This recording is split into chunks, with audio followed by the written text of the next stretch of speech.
Assalamualaikum warahmatullahi wabarakatuh.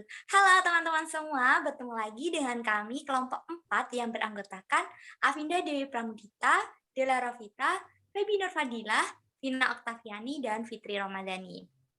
Ya, jadi di kesempatan kali ini kami akan membahas tentang prosedur pengembangan kurikulum. Adapun tujuan kami membuat video ini adalah untuk memenuhi tugas mata kuliah kurikulum perencanaan pembelajaran. Oke, teman-teman, langsung saja selamat menikmati dan selamat menyimak. Baik, untuk pembahasan yang pertama yaitu mengenai perencanaan kurikulum.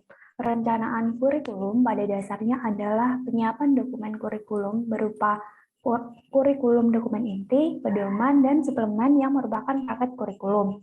Perencanaan dalam pengembangan kurikulum meliputi 3 perencanaan, yakni yang pertama perencanaan jangka panjang, kemudian yang kedua perencanaan jangka menengah, dan yang ketiga perencanaan jangka pendek. Kemudian untuk yang kedua yaitu mengenai pengembangan kurikulum. Komponen kurikulum antara lain yaitu ada tujuan, isi, metode, dan evaluasi. Tujuan dari pengembangan kurikulum yaitu berkaitan dengan arah atau hasil yang diharapkan. Kemudian untuk isi yaitu pengalaman yang akan diberikan kepada peserta didik selama mengikuti proses pendidikan atau proses pembelajaran. Sedangkan untuk metode sendiri yaitu pola dan urutan umum perbuatan guru siswa dalam mewujudkan kegiatan belajar mengajar untuk mencapai tujuan yang telah ditentukan. Sedangkan yang terakhir yaitu evaluasi, yaitu untuk melihat seberapa baik tingkat keberhasilan suatu kurikulum dan tindakan apa yang dilakukan agar diperoleh hasil sebagaimana tujuan yang telah dirumuskan.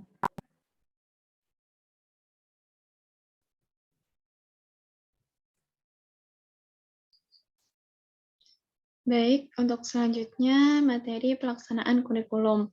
Nah, untuk pengertiannya sendiri, ini implementasi kurikulum merupakan suatu proses interaksi antara fasilitator sebagai pengembangan kurikulum dan peserta didik sebagai subjek belajar.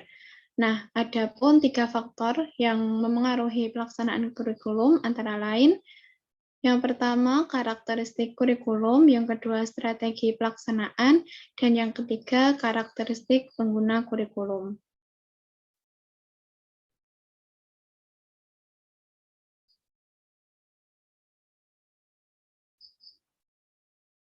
Kemudian, prinsip pelaksanaan kurikulum. Prinsip yang pertama, perolehan kesempatan yang sama. Kedua, berpusat pada anak. Ketiga, pendekatan dan kemitraan. Dan yang terakhir yaitu kesatuan dalam kebijakan dan keberagaman dalam pelaksanaan.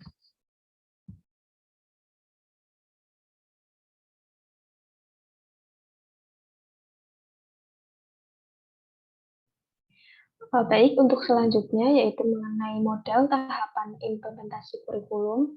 Ada 3 tahapan. Yang pertama tahap perencanaan, yang mana ini bertujuan untuk menguraikan visi dan misi atau mengembangkan tujuan implementasi yang ingin dicapai. Kemudian tahapan yang kedua yaitu pelaksanaan, untuk melaksanakan blueprint yang telah disusun dalam fase perencanaan dengan menggunakan sejumlah teknik dan sumber daya yang ada dan telah ditentukan pada tahap perencanaan sebelumnya. Kemudian tahapan yang ketiga yaitu tahap evaluasi. Tahap ini bertujuan untuk melihat 2 hal. Pertama, melihat proses pelaksanaan yang sedang berjalan sebagai fungsi kontrol, dan yang kedua, untuk melihat hasil akhir yang dicapai. Nah, materi selanjutnya yaitu mengenai evaluasi kurikulum. Untuk evaluasi kurikulum merupakan salah satu komponen kurikulum yang perlu dikuasai oleh guru sebagai pelaksana kurikulum.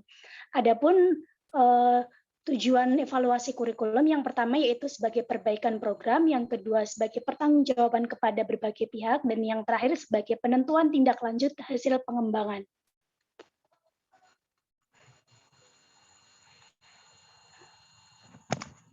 Kemudian terkait model evaluasi. Model evaluasi di sini ada 4 jenis. Yang pertama ada measurements, yaitu menitik beratkan kegiatan pengukuran perilaku siswa untuk mengungkapkan perbedaan individual atau kelompok. Kemudian yang kedua ada model congruence, yaitu menekankan pada pemeriksaan kesesuaian tujuan dan hasil belajar. Fungsinya sendiri untuk penyempurnaan bimbingan siswa. Kemudian model yang ketiga ada illumination, yaitu studi pelaksana program, pengaruh lingkungan, pengaruh program terhadap hasil belajar. Dan yang keempat ada model educational system, yaitu untuk membandingkan antara performance dan kriteria untuk setiap komponen program. Ya, baik. Seperti itu teman-teman terkait prosedur pengembangan kurikulum. Semoga apa yang kami sampaikan dapat diterima teman-teman dengan baik dan dapat dipahami dengan baik oleh teman-teman. Apabila dalam penyampaian pembahasan ini dari kami ada salah kata, mohon dimaafkan yang sebesar-besarnya. Sekian dari kelompok kami, terima kasih atas perhatiannya. Wassalamualaikum warahmatullahi wabarakatuh. Sampai jumpa.